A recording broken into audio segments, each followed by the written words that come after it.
आणि ब्रेक नंतर पुन्हा एकदा आपलं स्वागत। आजची सगळ्यात महत्त्वाची ब्रेकिंग बातमी ती म्हणजे 1034 कोटी रुपयांचा पत्राचाळ जमीन घोटाळा प्रकरणी संजय राऊतांच्या घरी आज ईडीचे 10 ते 12 अधिकारी सकाळी 7:30 वाजता सीआरपीएफ जवानासह दाखल झाले। ईडीचं पथक हे संजय राऊतांच्या घरी त्यांच्या घराची चौकशी, घराची तपासणी, संजय राऊतांची चौकशी, त्यासोबत त्यांच्या पत्नीची सुद्धा चौकशी करत असल्याचं माहिती समोर आलेली आहे। तर मुंबईतील गोरेगाव इथल्या पत्राचाळीमध्ये महाराष्ट्र गृहनिर्माण आणि क्षेत्र विकास प्राधिकरणाचा एक भूखंड आहे। ईडीच्या म्हणण्यानुसार प्रवीण राऊत यांच्या गुरु आशिष कन्स्ट्रक्शन कंपनीला ही चाळ विकसित करण्याचं काम देण्यात आलं होतं। मात्र ही या जागेचा काही भाग जो आहे तो इतर खासगी बिल्डर्सना हस्तांतरित करण्यात आल्याचा आरोप करण्यात आलेला आहे। आणि या प्रकरणाचीच आता संपूर्ण चौकशी ईडीकडून केली जात आहे। ईडीकडून संजय राऊत, शिवसेनेचे खासदार संजय राऊतांना वारंवार समन्सही पाठवलेले होते। ईडीने 1 फेब्रुवारी रोजी ECIR दाखल केली होती आणि त्यानंतर प्रवीण राऊत आणि त्यांचे निकटवर्तीय सुजित पाटकर यांच्याशी संबंधित मालमत्तांवर एकूण 7 ठिकाणांवर छापेमारी केलेली होती आणि त्यानंतर 2 फेब्रुवारी रोजी प्रवीण राऊत यांना ईडीकडून अटक करण्यात आलेली होती। यानंतर या संपूर्ण प्रक्रियेला सुरुवात झाली। प्रवीण राऊत शिवसेना नेते संजय राऊतांचे निकटवर्तीय मानले जातात। तर सोबतच राऊतांचं नाव PMC घोटाळ्यात सुद्धा आलेलं होतं, ज्याचा तपासही सुरू आहे। या प्रकरणाच्या तपासादरम्यान प्रवीण राऊत त्यांच्या पत्नी माधुरी यांच्या बँक खात्यातून संजय राऊत यांच्या पत्नी वर्षा यांच्या बँक खात्यात 55 लाख रुपये पाठवण्यात आले होते। तर ज्याचा वापर राऊत कुटुंबानं दादरमधला फ्लॅट घेण्यासाठी केलेला होता। या प्रकरणी वर्षा आणि माधुरी यांचे देखील जबाब नोंदवण्यात आलेले आहेत। तर पत्राचाळ प्रकरण नेमकं काय आहे ग्राफिक्सच्या माध्यमातून आपण पाहतोय। 2006 मध्ये गुरु आशिष कन्स्ट्रक्शनचा म्हाडासोबतचा करार, त्यानंतर प्रवीण राऊत यांची ही कन्स्ट्रक्शन कंपनी, 2008 मध्ये या प्रकल्पाला सुरुवात, 10 वर्षांनंतर पुनर्विकास रखडला होता। 678 रहिवाशांना वाऱ्यावर सोडण्यात आलं। म्हाडाला 1034 कोटी रुपयांना फसवलं गेलं। विक्रीसाठी असलेले क्षेत्र त्रयस्थांना विकलं गेलं, म्हणजे इतर बिल्डर्सना विकण्यात आलं। प्रवीण राऊत यांच्यावर फसवणुकीचा आरोप करण्यात आला। 2010 साली राऊतांनी कंपनीचे शेअर 25% विकले होते। त्यानंतर भूखंडाचा भाग खासगी बिल्डरला विकण्यात आलेला होता। आणि या संपूर्ण प्रकरणी ईडीनं कारवाई सुरू केलेली आहे। ईडीनं चौकशीला सुरुवात केलेली होती। संजय राऊत यांना समन्स बजावण्यात आलेले होते। यासाठी संजय राऊतांनी ईडीनं जी नोटीस दिली त्या नोटीसीला पुढे ढकलण्यात यावी यासाठी त्यांनी ईडीकडे मागणी देखील केलेली होती। आत्ताचं जे संसदीय अधिवेशन सुरू आहे ते कारण देत त्यांनी पुन्हा एकदा पुढची तारीख मागितलेली होती। मात्र त्यापूर्वीच ईडीचं पथक संजय राऊतांच्या घरी आज सकाळी दाखल झालेलं आहे। आपण आज सकाळपासून हा जो घटनाक्रम सुरू झाला, किती वाजता काय काय घडलं एक ग्राफिक्सच्या माध्यमातून नजर टाकूयात। सकाळी 7:15 वाजता संजय राऊतांच्या घरी ईडीचं पथक आणि सीआरपीएफ जवान दाखल झाले। सकाळी 7:15 वाजताची ही घटना आहे। त्यानंतर 8:30 वाजता जवळजवळ पाऊण तासानंतर शिवसैनिकांची गर्दी होण्यास सुरुवात झाली। 10 वाजता पोलिसांनी आपला बंदोबस्त राऊतांच्या घराबाहेर वाढवला। 10:30 वाजता शिवसैनिकांना पोलिसांनी घराच्या काही अंतरावर रोखलेलं आहे। घराबाहेर गोंधळ सुरू झाला, घोषणाबाजींना सुरुवात झालेली होती। हा आहे सकाळी 7:15 वाजल्यापासूनचा घटनाक्रम। ते आत्ता 10:30 वाजता आहेत। अजूनही ईडीचं पथक संजय राऊतांच्या घरीच आहे। संजय राऊतांची चौकशी सुरू आहे, सोबत त्यांच्या पत्नीची सुद्धा चौकशी सुरू असल्याची माहिती सूत्रांकडून मिळतेय।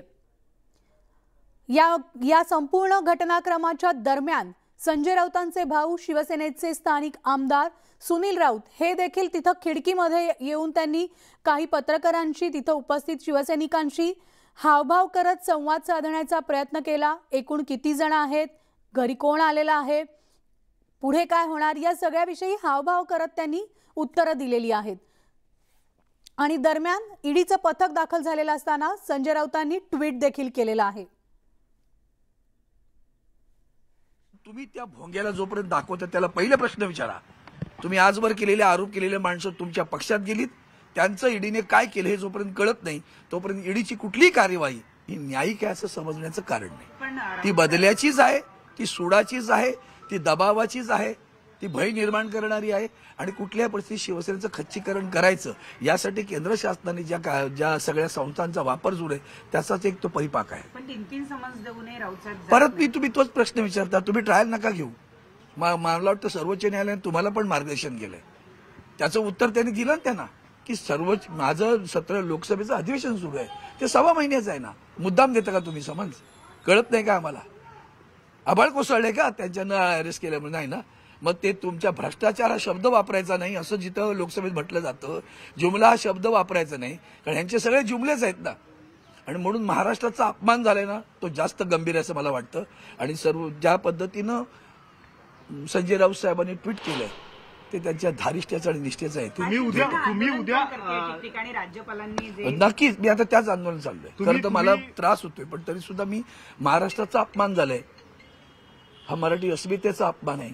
त्यांनी एकदा नाही केलाय. छत्रपती शिवाजी महाराजांबद्दल ते असंच बोलले, ते संभाजी शाहू महाराजांना आपल्या सावित्रीबाई फुलेंबद्दल असंच बोलले आणि ते सातत्यानं असंच काहीतरी समाजामध्ये दुही निर्माण करणं हे ज्यांनी संविधानाची शपथ घेऊन एकतेची शपथ घेतलेली आहे ते असं वक्तव्य करतात आणि दुही निर्माण करतात.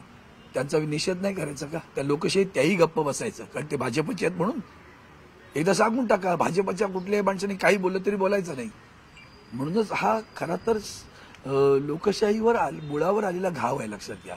आज संजय राऊत तुम्हाला दिसत असतील, हा ठीक आहे, त्यांची वक्तव्य ती बरोबर ते बाण लागतात, ठीक आहे, त्यांची ती पद्धत आहे बोलण्याची. म्हणून त्यांनी काय अगदी असंविधानिक काही गोष्टी केल्या असं नाही. तुमचं सगळं कार्य असंविधानिक अनैतिक सुरू आहे. दोन्ही गोष्टी तुमच्याकडनं घडत आहेत, त्याच्याबद्दल अवाक्षर बोलू. तुम्ही अधिवेशनामध्ये उचलणार आहात का? नक्कीच. तर मलाच बरं नाही, मी जात नाहीये, तुम्हाला काय सांगू. पण त्याही अवस्थेत उतरतो कारण नाही सहन होते सगळं पाहिल्यानंतर. शिवसेना संजय राऊतांच्या पाठीशी ठामपणे 100% ठामपणे उभी आहे, 100%. थँक्यू. आणि आता सगळ्यात मोठी प्रतिक्रिया शिवसेनेकडनं आलेली आहे. शिवसेनेचे खासदार त्यांनी आता नुकतीच अरविंद सावंत यांनी प्रतिक्रिया दिलेली आहे. संजय राऊतांना आमचं समर्थन आहे, त्यांना पाठिंबा असल्याचं त्यांनी म्हटलेलं आहे. संसदीय अधिवेशन, पावसाळी अधिवेशन सुरू आहे, त्यामुळे त्यांनी ही जी कारवाई किंवा ही जी चौकशीसाठी बोलवण्याचा जो समन्स पाठवण्यात आलेला होता ईडीकडून तो पुढे ढकलण्यात यावा अशी मागणी केलेली असताना देखील ईडीनं ही कारवाई केलेली आहे. याचा निषेध त्यांनी दर्शवलेला आहे. ते म्हटले मला स्वतःला त्रास होतोय मात्र तरी देखील मी प्रतिक्रिया देईल कारण शिवसेनेचे खासदार आणि शिवसेनेचे मुख्य प्रवक्ते संजय राऊत यांच्यावर ईडीकडून चौकशी सुरू आहे. ईडीकडून अटकेची शक्यता सुद्धा वर्तवली जाते. शिवसैनिकांनी आक्रमक पवित्रा घेतलेला आहे. शिवसैनिक घराबाहेर जमण्यास सुरुवात झालेली आहे. शिवसैनिकांनी घोषणाबाजी केली. दरम्यान पोलिसांनी सुद्धा त्यांना अडवलेलं आहे. संजय राऊत यांच्या घराबाहेर जमण्यास शिवसैनिकांना पोलिसांनी सर्च ऑपरेशंस कर रही है. इस पर आपकी पहली प्रतिक्रिया? नाही, हे ईडी भाजपचा राजकारणातला साथीदार आहे.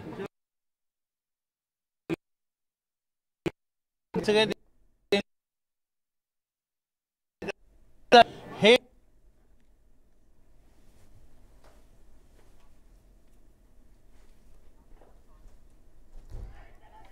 तर या संपूर्ण प्रकरणावर विविध प्रतिक्रिया उमटायला सुरुवात झालेली आहे. भाजप आमदार राम कदम यांनी काय म्हटलं ते देखील पाहूयात.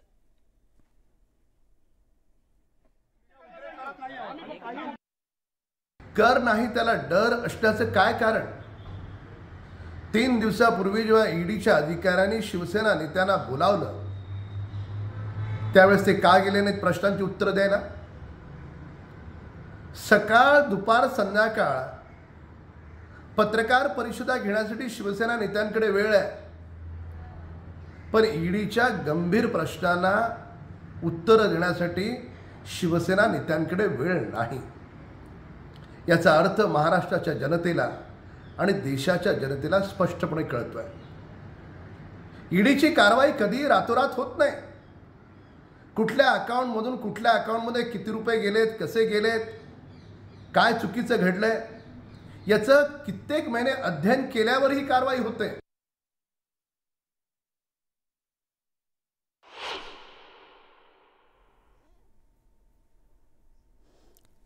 तर ईडी कारवाईमुळे शिवसैनिक आक्रमक झालेले पाहायला मिळतात. काही वेळापूर्वीच संजय राऊत यांचे वकील देखील त्यांच्या घरी निवासस्थानी पोहोचल्याची माहिती मिळते। आमची प्रतिनिधी सुस्मिता भदाणे सुद्धा या ठिकाणी आहे। संजय राऊतांच्या घरी आज सकाळी 7:15 वाजता ईडीचं पथक दाखल झालेलं आहे। आजची दिवसभरातली सगळ्यात महत्त्वाची बातमी ती म्हणजे पत्राचाळ प्रकरणी संजय राऊत यांची ईडीकडून चौकशी सुरू आहे।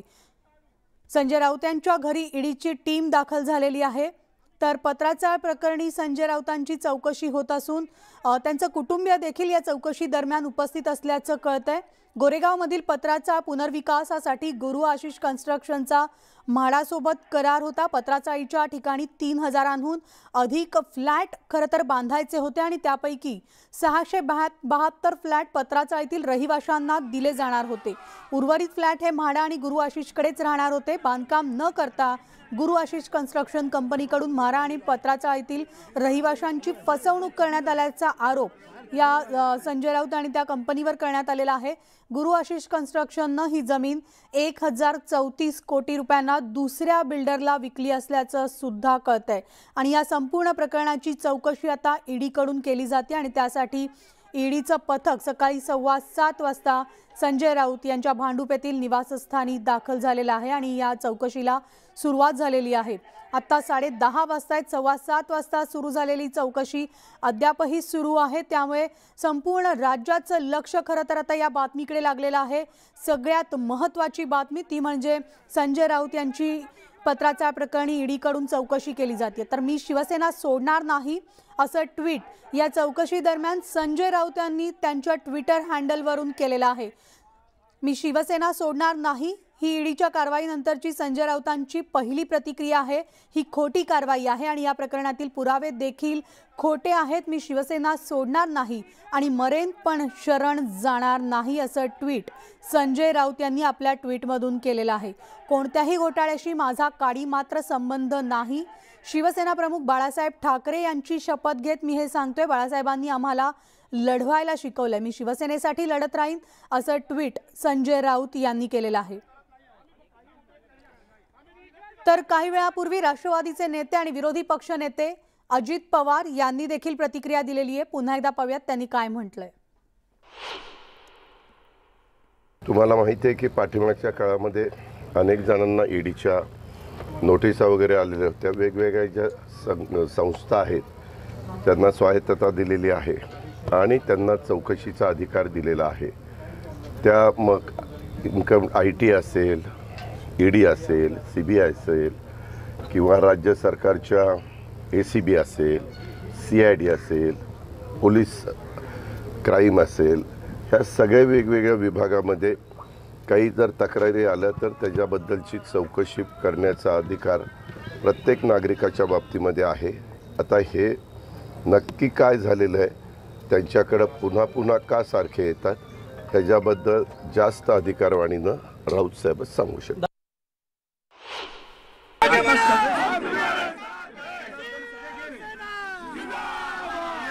तर या संपूर्ण प्रकरणाबद्दलची अधिकृत जी माहिती आहे ती राऊतच सांगतील असं अजित पवार यांनी म्हटलेलं आहे। अजित पवार यांनी देखील प्रतिक्रिया देताना खरं तर सावधतेची भूमिका घेतली असल्याचं आपल्याला पाहायला मिळालेलं आहे। महाविकास आघाडीमधून अद्याप कोणत्याही नेत्याकडनं या संपूर्ण प्रकरणाविषयी प्रतिक्रिया उमटताना दिसत नाहीये। ज्यावेळेस महाविकास आघाडी सरकार स्थापन झालं होतं त्यावेळेस संजय राऊत यांचा प्रमुख वाटा होता महाविकास आघाडी सरकार स्थापन करण्यासाठी। न भूतो न भविष्यते असं म्हणत संजय राऊतांनी महाविकास आघाडी स्थापन केलेली होती। दिलेले आहेत आपल्याला। संजय राऊत यांनी कारवाई सुरू असताना काही ट्विट केलेले आहेत। त्यांनी असं म्हणलेलं आहे की बाळासाहेब ठाकरे यांची शपथ घेऊन सांगतो की माझा कोणत्याही गोष्टीमध्ये हात नाहीये। याच वक्तव्यावरती रामदास कदम जे नुकतेच त्यांनी शिवसेनेमधून राजीनामा दिलेला आहे त्यांनी असं म्हटलेलं आहे की त्यांनी बाळासाहेबांऐवजी शरद पवार यांची शपथ घ्यायला हवी होती। हे बघा, प्रत्येकाचं राजकीय मत काय असेल हे त्याचं मत असतं, पण आम्हाला माहिती आहे जर संजय राऊत साहेब हे शिवसेना प्रमुखांना दैवत मानणारे होते, त्यांनी जर त्यांना स्मरून जर एखादी गोष्ट काय बोललं असेल तर त्याच्यामध्ये सत्यता असणं अत्यंत नक्कीच असेल असं मला देखील वाटतं। भाजप नेत्यांचं म्हणणं असं आहे की रोज सकाळी उठून माध्यमांच्या समोर बोलणारे संजय राऊतांच्या घरी आज ईडी आलेली आहे, त्याच्यामुळे त्यांची मॉर्निंग आज हॅपी झालेली आहे। रोज सकाळी संजय राऊतच बोलतात असल्यातला भाग नाही आहे। राजकीय प्रवृत्ती असल्यामुळे कोणत्याही गोष्टीला त्यांना सामोरं जावं लागतं, पक्षाच्या भूमिका मांडाव्या लागतात, या सगळ्या गोष्टी प्रवक्ते म्हणून त्यांना कराव्या लागतात. आज संजय राऊत यांना अटक केली जाऊ शकते असं म्हटलं जाते. या बाबतीत मी काय बोलू शकणार नाही, कारण चौकशी तर सुरू आहे. चौकशीला सामोरे सन्माननीय शिवसेना नेते संजय राऊत साहेब गेलेले आहेत, काय प्रॉब्लेम नाही. त्यांनी अगोदरच सांगितलेलं आहे, मी सगळ्या बाजूने चौकशीला सामोरं आहे, सत्यता जी असेल ती निघेलच. संजय राऊत यांच्यासोबत त्यांच्या पत्नीची देखील चौकशी चालू आहे. असू शकेल, घरात आल्यानंतर चौकशी करत असतात अधिकाऱ्यांचं, ते त्या अधिकाऱ्यांना काही हे असेल त्याबद्दल विचारणा करत असतील त्या.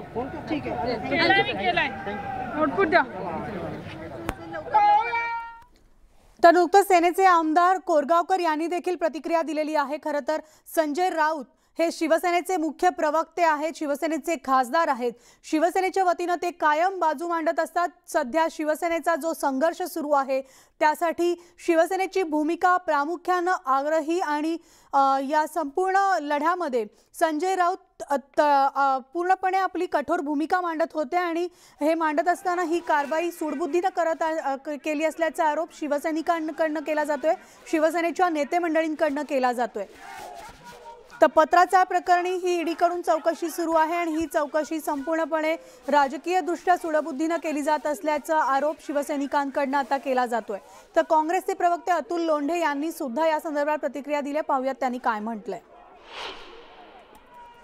विरोधक आणि ईडी सीबीआय इन्कम टॅक्सच्या रेड्स, आता हे एक समीकरण झालेलं आहे. भाजपसाठी ईडी, इन्कम टॅक्स, सीबीआय ह्या आता तपास यंत्रणा नाही राहिलेल्या आहे. एक राजकीय टूल झालेलं आहे विरोधकांना नमवण्याचं, आणि त्याच्यातलाच एक भाग म्हणजे आज संजय राऊतांकडे रेड होते आहे. मला एक गोष्ट कळत नाही की तुमच्याकडे सगळ्या गोष्टी डॉक्युमेंटेड आहे, तुम्ही म्हणता इथे इथे घोटाळा झालेला आहे, मग तुम्ही सरळ चार्जशीट का दाखल करत नाहीत?